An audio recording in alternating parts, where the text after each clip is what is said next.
All right, we are live. Good afternoon, everybody, and welcome to On the Spot 947, where we sit down, we have a little chat, a little tete-a-tete with some of the biggest names in the industry. And this afternoon, we have Mr. Richard Poon in the house. Woo-hoo!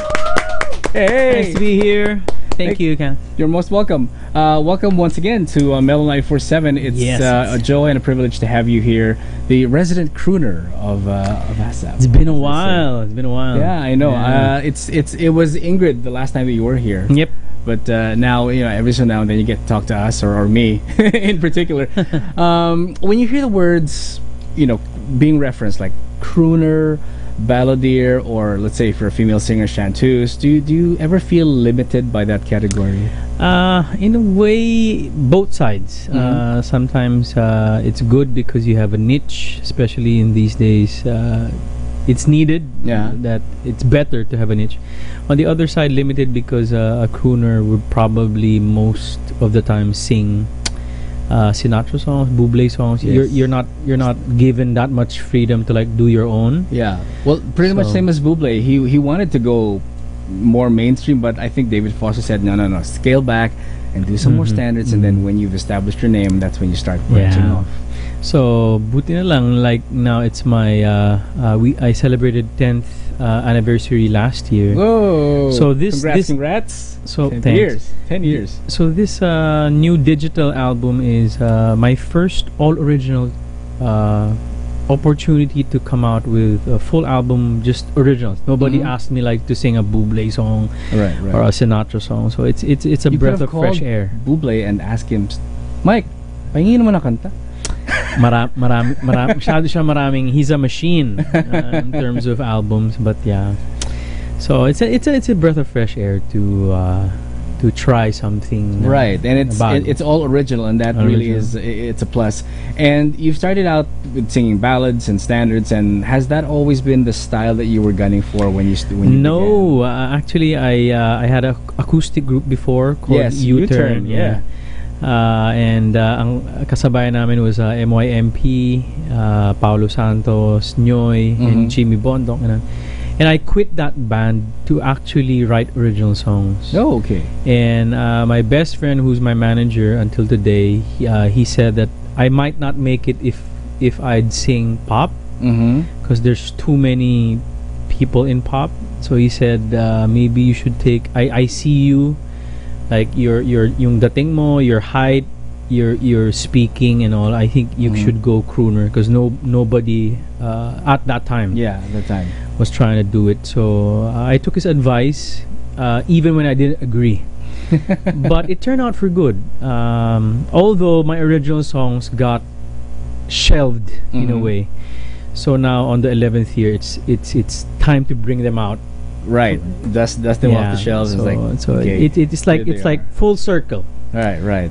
Came around. So it's just a long wait though. And it's all part of a musical journey. I mean, like there are some artists who started differently. Like Pink, she was more R&B when she started out, and then she became a little bit pop rock, and now she's fully embraced her pop audience. But before we progress on further with change and how different you are today as compared to the artist when you first started out, your debut album, I'll Take Care of You, back in 2007. Can you take us back how that album came about? My manager Eric said to me when I agreed. Finally, we had some friction that I said I didn't want to go crooner. I wanted resistance. Yeah, it was big resistance. I said I wanted to make original songs. I wanted a band. I came from a band. Yes. I wanted a band to sing original songs, but he said no, I think you need to go solo and use your name, which I really was against. So the first start was pretty the album was his idea. He said, hey, I'm gonna try, let's produce an album for you. So we made like 12 songs. I'll Take Care of You was the wedding song. That was the banner song.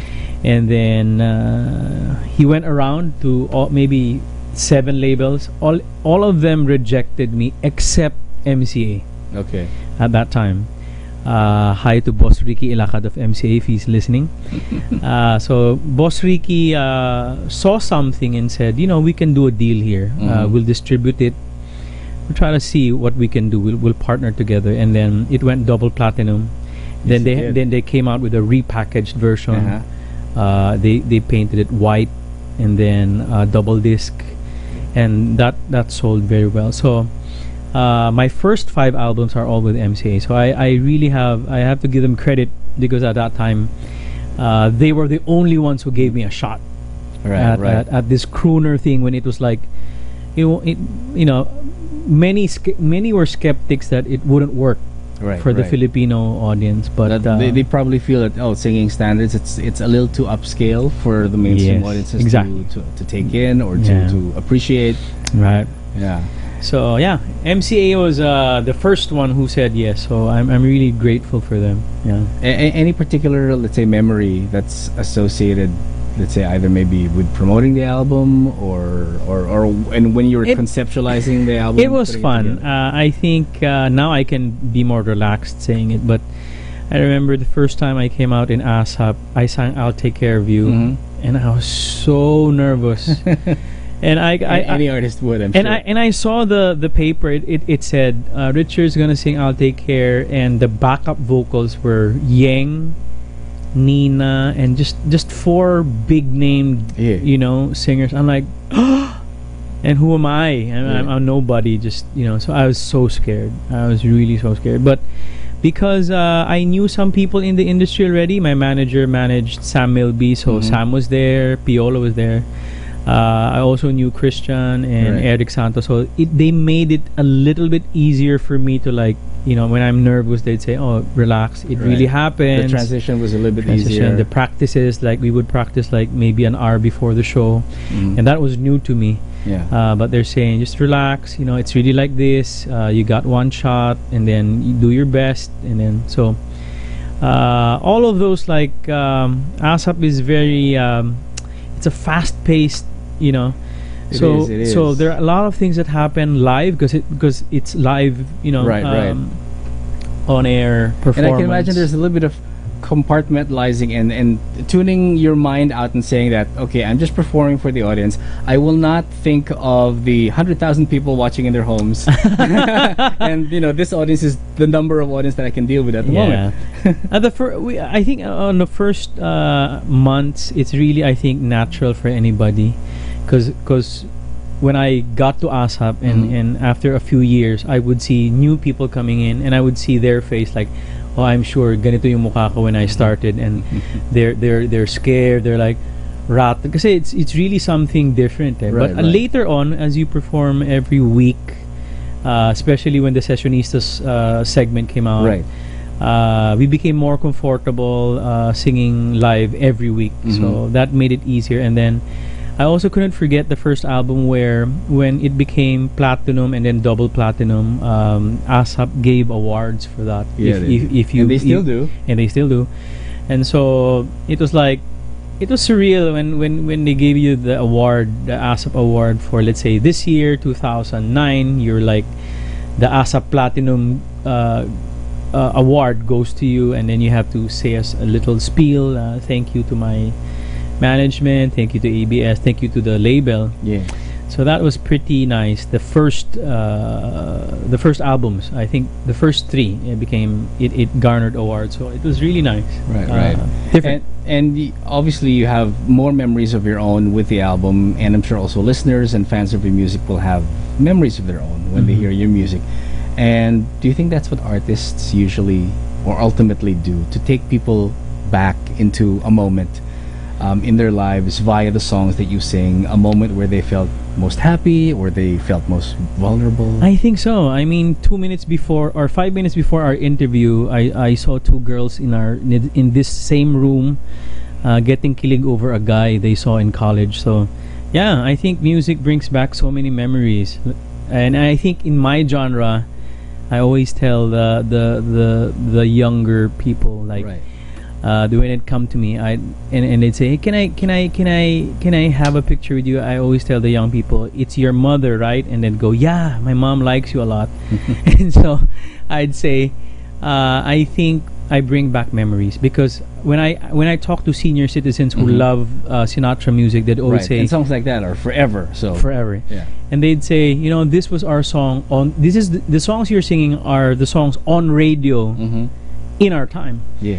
And when we got married, this is what the song you're singing was our song. It was our wedding song. So I think more than singing it well or arranging it well or performing it well, I think it's really the memories when you sing it and these songs are not popular, diba? Yeah. Usually on pop are like the Biebers and all the. Yeah. So when you sing it, it just brings back their childhood. So it matters a lot that the memories are there. Exactly. A time where things were much simpler. Yeah. And I'm sure as an artist, there were also moments when you felt vulnerable because at times like people forget that artists are people as well, and the persona that they have on stage will be different off stage, and at times when we encounter our own vulnerability, both as an artist or as a person, we kind of like hark back to the music that we grew up on. Yeah. So I was wondering, what kind of music did you grow up listening? Honestly, I hear my good friend Yang say a lot in interviews that if I wasn't a crooner, I'd probably be into a lot of rock. No. rock, jazz. That's a far different niche. I know. Rock, jazz. I listen to I remember when I was young, I was listening to jazz in the early stations. Then I would go to the extreme further right, and then the last station that would be rock. Right. And I'd listen to classical in between, and then there was new wave in the 80s and this. True. So I'm really like a mix of that. In fact, I think standards was the last of the genres that I had to expose myself to. It's just weird because it became my career. Yeah. So I had to immerse. I think the first 3 months or 5 months being a crooner, somebody told me, an older guy who was playing piano for me, he said, I think I'd better stop listening first and just immerse myself with Bublé, Harry Connick, Ella Fitzgerald, Billie Holiday. Yeah. Just to get the... He mentioned this thing about phrasing. Yeah. And I think I didn't understand it then that much, but when I started hearing pop singers sing standards and their phrasing was different and not locked into the swing beat, then I realized that it's good pala that somebody advised me to focus on the phrasing. It's like standard is like you're not singing a love it's not like singing a romantic song. It's like you're talking. Yeah.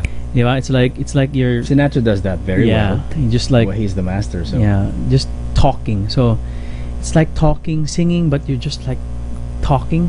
Yeah. Like that. So I think that's very, very memorable for me. The first months were especially I like Harry Connick a lot. So when I was listening to him sing, he has a lazy smooth. He does, and he is awesome when he gets on the keyboard, piano. He plays so many different instruments. He plays drums as well. I found out about that most recently when I went to Los Angeles and got to see him live. Grabe, and no? he was doing this awesome thing, the piano is in front of him, and then there's another keyboard here, and then he's playing drums. So sabay-sabay lahat. Grabe. It's okay, hats off to Harry. The guy's a genius, and He is. and I had being so immersed in his songs, and his arrangements are beautiful, and he writes a lot of songs also. So I had to research that. He comes from New Orleans. Yeah. And their background is ganito pala in the streets, the musicians and the Mardi Gras and all those things. So and the food. Oh yeah, the kailangan. Yeah. The gumbo. The gumbo. So you mentioned that you wanted to write songs as well, and as a songwriter, which one comes to you first, music or lyrics? Usually for me, both. Sometimes there are situations where the music will come first, the words will come later. Sometimes baliktad. It's sometimes the words first, and then the music will come in later on. But it's just, I think most musicians will say, or songwriters will say, if you feel that the wave is there, you just gotta ride it. Right. because if you don't write it, it just sometimes you just lose that moment, and the Agree. momentum just Agree. And is sometimes lost. they come in the most ill-opportune time. Sometimes when you're Exactly. driving, Exactly. or you're doing the grocery, Exactly. or you're just talking to someone and just a melody Yeah. just pops in. Right. So yeah, and speaking of songs, you do currently have a new song, Yeah. which is called "Take Me Home." Mhm. Can you tell us more about the single? The song is called "Take You Home." I wrote this song 16 years ago. Oh, so it's part of that vault. Yeah, part of that vault way back. It's really a song that I wrote very quickly. Mm-hmm. Because of certain personal events. At that time, I'm a Chinese. I come from a Chinese family, Mm-hmm. and they're very traditional. Doesn't look at a musician or a singer having a stable job. Mm-hmm. So they were So kind can of relate to that. yeah, yes. So they're a little bit against it, speaking like, "Hey, don't do the band scene. Just just do the business. Just Mhm. get into a family business or get a job." So I worked 6 years in our family business until we got I got into fights with my dad a lot. Alpha male, both of us are alpha male. So I had to leave, and when I left the family home in 2000, I wrote this song somewhere 2004 or 2003. I had no money, I had debt. It was really a bad time. And then my manager today, a good friend I met way back, Erickson, he showed me a story, a little book, and it's about one guy suffering, and he was questioning why is SHIT happening to me. Mm-hmm, mm-hmm. And he was talking to a divine being, and the divine basically answered him back and said, "Can you make the stars, the moon, the planets?" So I got the idea from that book. Ah, okay. And so I put out the verses of this song, "Take You Home," are all negative. They're like, "I feel so small. Too many people are calling me. I can't answer every but one I of hear them." astrological references. I heard Mars, Yes. I heard Venus, I heard Yes, yes. So, and then the chorus comes where it shifts. The point of view now is the divine being now is talking to the guy and saying, "Okay, you got problems. I won't answer you directly. I will just answer you with, can you make the moon, the star?" So the chorus goes, it has Venus, Mercury, Mhm. and I'll take you around the rings of Saturn and all. So it's what my friend calls, or my manager calls, the planet song. Okay, the planet song. So "Take okay. You Home," the original I made, is what we call So as friends. you'll add that in parentheses. Take me. Yeah, "Take You Home," then the and planet then song. planet song. Yeah. So if Bruno Mars has the lazy song, you have the planet song. Yeah, the planet song. And so that's the story behind that song, where I was in a struggling season. Yeah, and that story made me more comfortable. That some of my questions then that Mhm. weren't answered, I just had to just continue. And now I look back and say, good thing I continued. Yeah, good thing that you And- did. and- I'm and- loving also the strings on the track. Those are live strings. I'm Yes, how did you know? Actually, I just want to say thank you, if he's listening, to Sir Arnold Bueno. He's I think one of the best arrangers around. And I also want to say thank you to Jonathan Manalo of Star Music, because he was the one who produced it. And Jonathan's all over. All It's over like- the place, all over with the awards and everything. Yeah, So yeah. Jonathan came to Arnold, and basically we got to talk, and he said to Arnold, we need a Disney theatrical, Frozen, I don't know, something Disney that will take you to a dreamy place. Right. And so when Arnold showed us or let us hear this music, the arrangement, it was like, I was like, whoa. It had that feel. It had that feel, which is And- actually one of the questions I was going to ask you. Is like it does give you that feel that it can be part of a film. Yes. And I asked Jonathan after recording it, I was like, can we please add some more violins? And so I called in Sir Dino, one of my favorite violin players, and then Mhm. we added last minute. We had to really rush because it was being, I think, submitted to Spotify maybe Okay. in 2 days. Ah, all right. So we rushed to QC and Quezon City, and then we recorded four more live violins, and I also hired a keyboardist, to put in some flugelhorns at the last parts. So it came out some bells in beneath it. So when you hear it now, it's like it starts off pretty thin. Yeah. But it just progresses into into an orchestra in the end. So it's like it does. I love the animated video. Oh, that went thank along, you, with thank it. you. And hey, Direct J Pasena. I just want to say thank you, Direct J, to the beautiful animated. The story, he just captured what we wanted to say in the song. Yeah, captured it. If you have a good director, everything else follows, as they say. Yes. With the talk of home, I just wonder how you balance your work and your home life. Does it ever intersect wherein you have to have family there at work, or vice versa? I think I'm just very, very blessed. I'm not saying I deserve it. I think I don't, but I'm very blessed that I've been given a career in music that prospered much. I mean, there are a lot of I know a lot of people that are international level, in terms of skill, but they're still struggling. Yeah.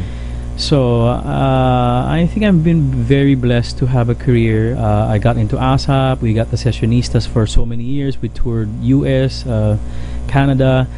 It was very nice, and having that career allows me to have more time to spend at home with my wife Maricar than if I had, let's say, a 9-to-5 job, or even the cook when I was cooking for the family business. I think my off was just like Sunday evening, and I think if I did give that to Maricar as a wife, we would probably be separated today. So yeah. Wait, so you cook? So is opening a restaurant something down the line that you're looking at? Yeah, I'm looking at opening my own food business, but not in the near future. Maybe in the far, now it's really just music and more of me and Maricar. We have this Facebook page where our manager said, you know what, write a book on conflict. Yeah. And so we wrote a book. I've seen that book. I've yet to get a copy of it. But. And then it did decent in National Bookstore, and then people order online. And so our manager said, you know what, make a Facebook page called Relationship Matters, Richard Maricar, RM. So Relationship Matters PH. And so we started April last year, it's just starting with about 20,000 likes. And then we started posting about conflict with in-laws, a lot of stuff that people write to us about. Right. And then it just snowballed from there. Especially when we wrote, I think 3 of our videos got some virality. One is LDR, the long distance relationships, the negatives that come with it. That hit about, I think, 5.4 million views. So that gave us a lot of push. And then another thing, we made a video because there's a lot of breadwinners that talk to us a lot and say there's so much pressure on me to earn and give to my family. So that video also gained about 5 million. So right now, Relationship Matters, from 20,000, it's now about 400,000 something. Wow. So we're now, actually this year, we're having more talks, me and Maricar. We're being hired to give talks on relational conflict, on empowerment of women by men at the workplace, and then more. It just gets the topics get more diverse and deeper because every day we started with like answering like maybe 8 or 10 people that would write to us every day. Yeah. Now it's like 100. So like we still have messages from October that we haven't answered. But we're trying to answer like 3 a day or 2 a day. It's just we're just trying our best. Looks like you've discovered a new calling. It's a music, right? It's a new thing.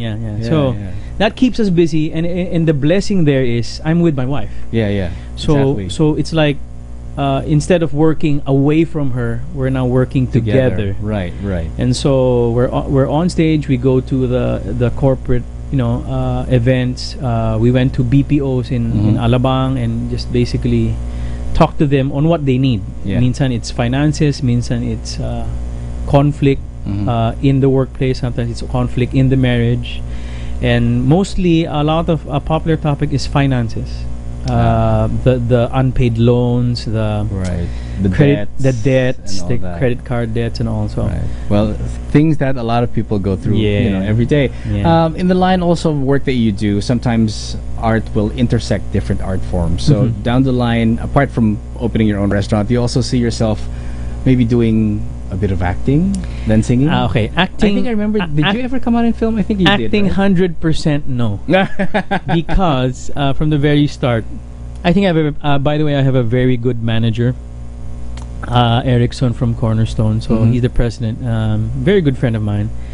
So his belief is you shouldn't go to anything that you're mediocre. Okay. Sa kanya, parang. He always tells us artists, you're not good in everything. So you have to find out the top 2 or 3 things that you're good at, and do them more. And then the rest of the things that you do ordinarily or okay, don't do them. So when I started in ASAP, maybe a year after, some of the ABS business groups were trying to inquire if I could play a role like Richard Yap, a daddy role or something. And I said no, because I suck at acting. Or more like, there's already one Richard in the business. You don't need me. You need the other one. Yeah, and he made it really, really good. Yeah. By the way, I hope you, Richard, I hope you win in Cebu. He's running for congressman or you're councilor. right. He is. So I suck in acting. Let me sing live or with a band, but to make me sing in front of a cam, I get conscious.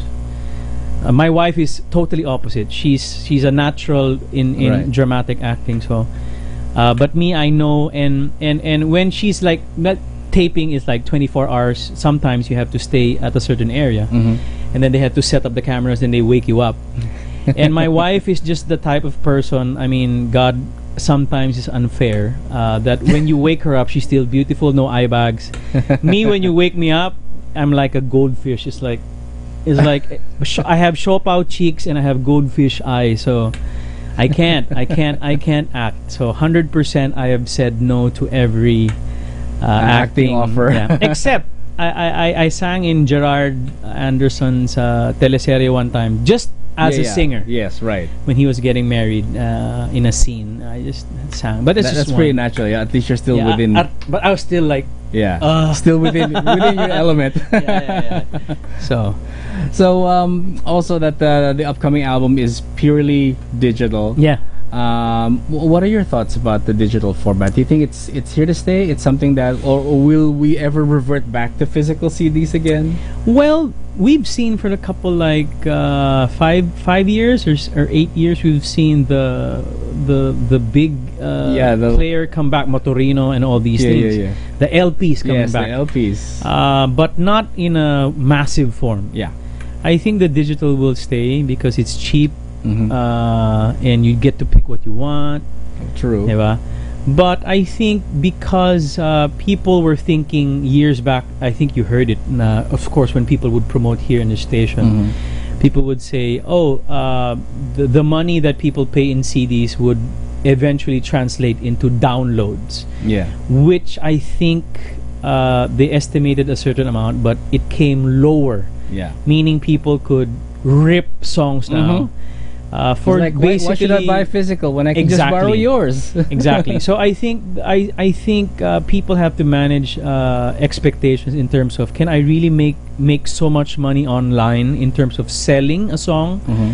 I think the wiser managers have instructed their artists to say that use your YouTube or platform to basically don't expect that you'd earn your main bread and butter from selling a song. Right. Instead, make a song, make good songs, get it out there, and make it work for you. If it becomes viral now, you may not have earned that much, except if you're JK. Congratulations to your song Buwan. But if your song is not Buwan and you're not earning big from it, it's still okay, because when you get virality, then now people will book you. Yeah. When you get booked, that's where you earn. I think the money has shifted from there, and the evidence for that is, notice that all the labels now are into management. Why? Because before, labels could earn just from the physical CDs. Yeah. Now you're not earning from CDs or even that much from downloads. So now you have to manage people. so that you can earn. So which is also a good thing, because it's at a least good thing. the label will be forced to take care of the artists that are under their wing. Exactly. And make sure that they get as much exposure, which also goes back to the label again. Right. Yeah.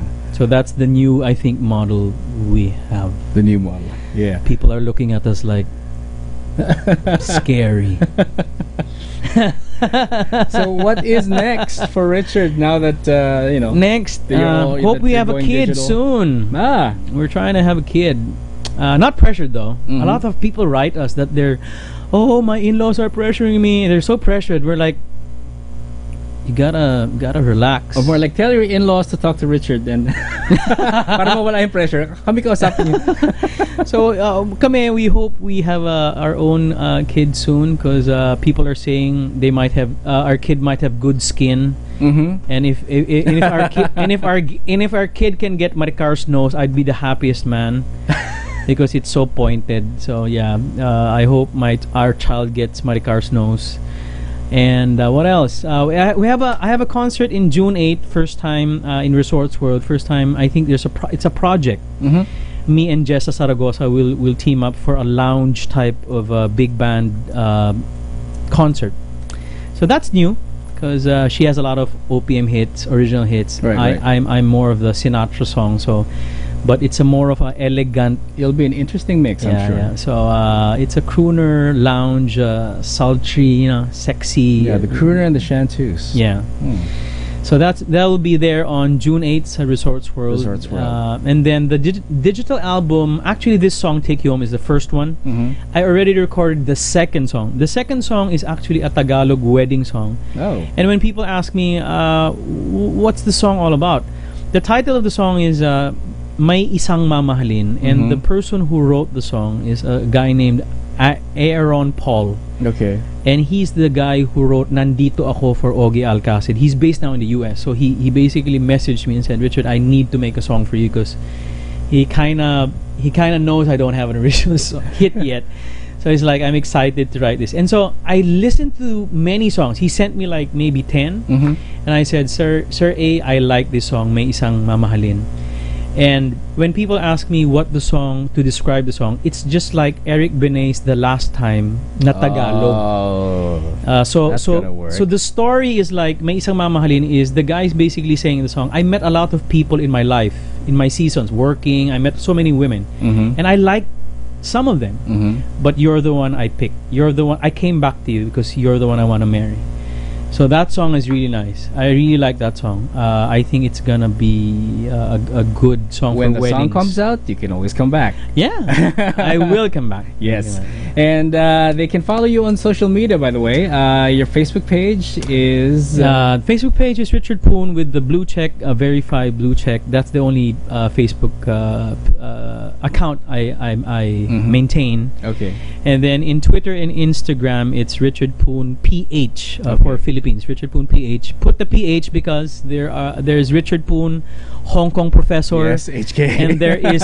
And there is Richard Poon CA, a Canadian congressman or councillor. Okay. So yeah, there's a Richard Poon in Canada. Yeah. All right. So Richard Poon PH, so that you don't get lost. Non-musical clones of yourselves. And you're also on Instagram, right? Yeah, Instagram. Richard Poon PH, same. Yeah. All right. So the new single is Take You Home. Take You Home. And June 8th, Resorts World. Resorts World and, with Jessa Saragosa. Right. And if they want to get tickets... I think tickets will come out mid-May. Okay. Just follow us on social media. We give updates regularly. Okay. Yeah, we'll give our updates there. All right. Yeah. So we shall be updated once again when Richard has new stuff and new songs to share. Thank you, Richard, for being here. You're most Thank you so much. Always Thank you come so much. back Thank whenever you're in the area. So this has been Kaz for On the Spot 947. Till the next edition, we shall be on the lookout as to who we can talk to. But keep it right here. All hits. Fellow 947. Sounds good.